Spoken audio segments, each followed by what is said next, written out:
Помня един разговор, още от началото, когато започнах да се занимавам с традиционни рецепти. Един близък до мен човек ми каза: "Ти не си типичната жена за това."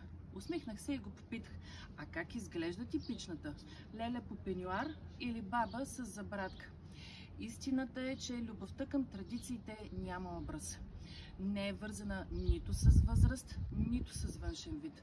Тя е усещане, тя е памет.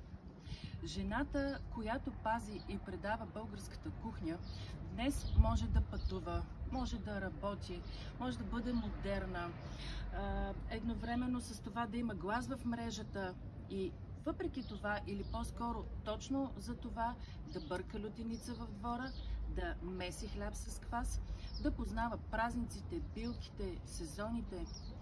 В мен винаги е живяло усещането, че тази нишка не трябва да се къса, че има смисъл да се върнем, но не назад, а навътре.